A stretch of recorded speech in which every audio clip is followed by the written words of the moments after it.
You give more importance to the spiritual causes of human history.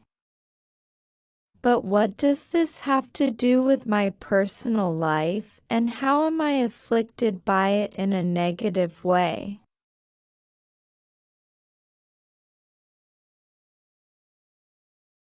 God created man so that he would live in his love for eternity, first in the kingdom of heaven on earth and later, as man in spirit, in the kingdom of heaven in the spiritual world.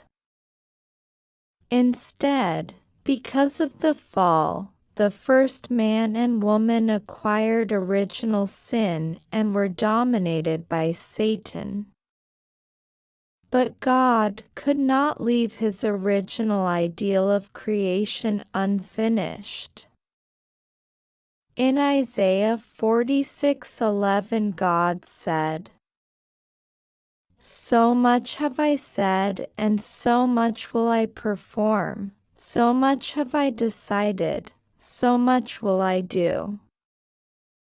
Showing that he will continue to the end of his original plan, determined to save man from evil. His dispensation to save fallen man is to restore him to his original state. Let us examine how God has worked for man's salvation throughout the course of history.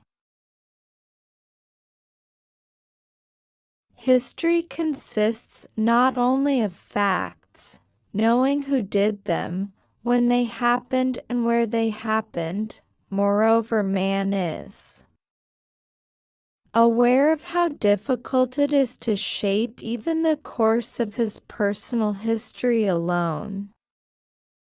From God's point of view, the history of every man, his child, is the testimony of his dispensation for salvation, that is, his dispensation to restore fallen man, who is under the dominion of Satan. Human history is therefore the manifestation of God's work to accomplish the goal of restoration. The goal of God's dispensation for restoration is the restoration of each person who is born in a fallen state, a mix of good and evil, returning him or her to the position in which he or she fulfills the purpose of creation, and the restoration of the cosmos as it was originally created. Therefore, the history of humanity and each individual person can also be defined as the history of God's dispensation to restore the purpose of creation in each person's life. Therefore, in the life of every single person, even in you, there is spiritually a battle going on between God, who wants to restore you, and Satan, who wants to keep you as much as possible in an evil and sinful spiritual and physical state, and, if possible, to make you live an entire life at the animal level, stifling your spiritual abilities and growth. Satan controls the mind of fallen man, and he commits sin through his body.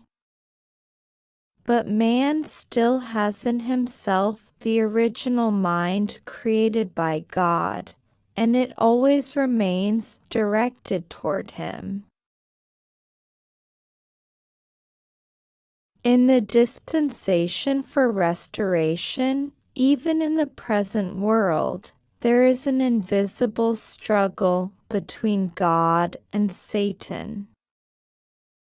Every person, including you, being the embodiment of good and evil, us being a mix of good and evil, we are caught in the middle of this struggle between God, who works to win us back, through the base of good, that is, the original mind in us, and Satan, who works to keep us in his world and his standard of living, through the base of evil, our evil mind. Without first understanding that this invisible dimension where God and Satan work is the real cause of human history and our personal and family history, the latter cannot be understood exactly. That's why we get both good and bad experiences in life, and why we have done both good and bad things. History and your life itself, therefore, cannot be understood simply by examining the outward activities of humanity and what we do in life on earth.